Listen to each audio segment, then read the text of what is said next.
Darth Vader is one of the most iconic movie villains of all time. The second he steps on screen, he's instantly recognizable. He's one of the faces of the Star Wars franchise, and his character has really shaped all of the TV and movies that came after the original Star Wars trilogy.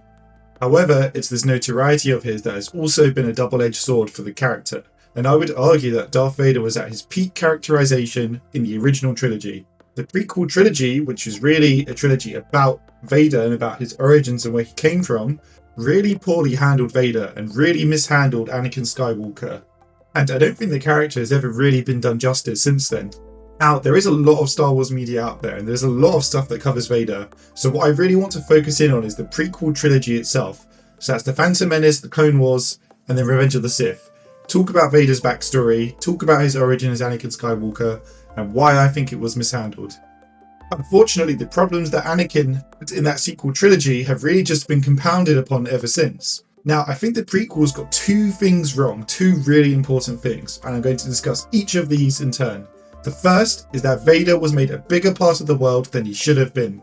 And the second is that there was never a true falling from grace for Anakin Skywalker. So, let's get right into it. Point number one, Vader was made too important. Now, this is kind of a funny criticism. Like, you might be thinking, that's odd, this trilogy is about how Anakin becomes Vader, how can he be made too important? Well, I don't mean in terms of the focus his character had, but I mean his place in the world, in the universe of Star Wars. Now, in the original trilogy, Vader was the intimidating right-hand man of the Emperor. He was a fallen Jedi, he was one of the two Sith Lords remaining, ruling the galaxy, and of course he was the father of Luke Skywalker, which is revealed later on. But I never got the impression from that trilogy that he was some kind of child of prophecy whose actions were going to shape the future of the Sith and the Jedi. It's never referenced by anyone in the original trilogy, and to me Vader seems more like a senior henchman of the Emperor who was the true evil and the true mastermind.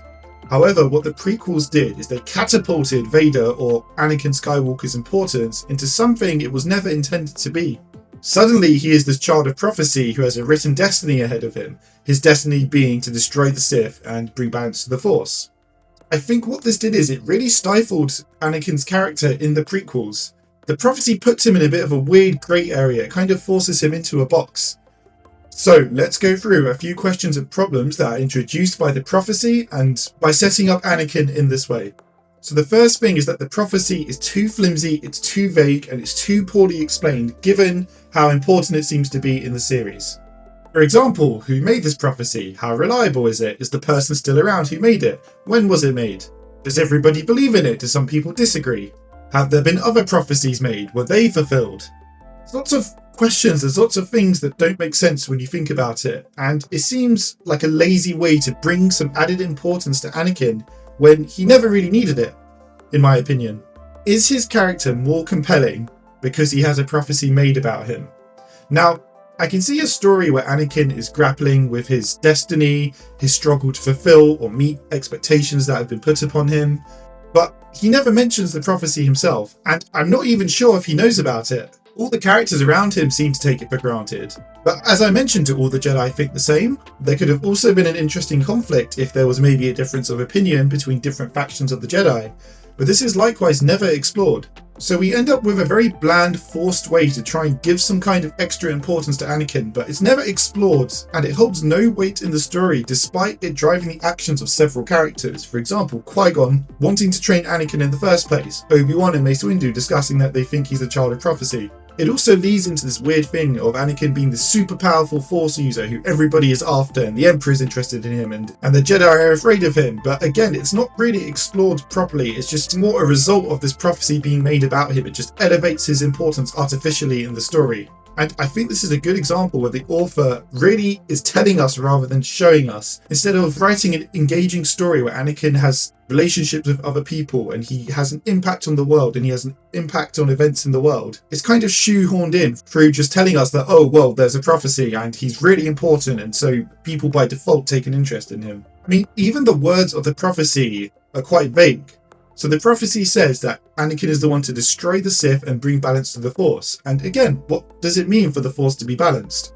Surely destroying all the Sith would itself unbalance the Force, unless there's meant to be no Sith whatsoever. Is it just meant to be Jedi?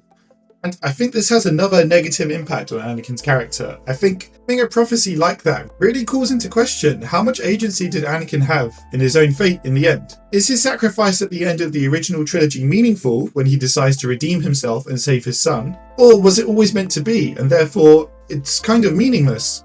It takes away from that decision that he made himself as a character to be better and to redeem himself, when apparently there was a prophecy all along and it was always meant to happen. Maybe there was no reason to ever worry. And I think unfortunately this is a really common pitfall that a lot of authors fall into. But you have a character, you have a story, we like that character, we're engaged with them, they're doing their thing, and then suddenly the author introduces that actually this character was the chosen one all along. Their powers or their fate or the decisions they made, it was because they were the chosen one. It's because they were destined to do this. Naruto and the reveal about him being a reincarnation at the end of the series is a really good example of this from anime. But it was also done badly. And funnily enough, one example where I think this was done better and kind of turned on its head, the concept, was actually in Harry Potter. Because in Harry Potter, Harry realizes that a prophecy has been made about him. And he, probably like the readers, assumes that the prophecy must be true and that it's inevitable. Whereas Dumbledore takes the time to explain to him that actually a lot of the prophecies made don't come true, not by default. It's a possible version of events. And that in the case of Harry and Voldemort, it's almost a self-fulfilling prophecy. Because Voldemort believes in it, he takes actions that feed into it and feed into the eventual conflict. I actually think this was a clever way to turn the concept on its head a bit and get away from that idea of a predestined chosen one. I really think it diminishes a character's choices and their struggles and the obstacles they overcome in the story. It really removes a lot of the complexity and nuance of a show or piece of media when everything is boiled down to it was destiny. It was the fulfillment of the prophecy. I think the reason this happened really is because George Lucas was blinded by the real world popularity of Vader and it led him astray. He allowed that to influence his writing. Now, the second point I want to talk about is that I never felt like Anakin really had a true fall from grace, or I never really felt like I was watching a man be tragically seduced by the dark side, as Obi-Wan puts it. He says in the original trilogy when he's talking to Luke, that Luke's father was seduced by the dark side, that the good man who was his father was destroyed. So my interpretation of this was always that Anakin was a good man, a good Jedi, and a good friend of Obi-Wan's, who had a tragic fall into darkness.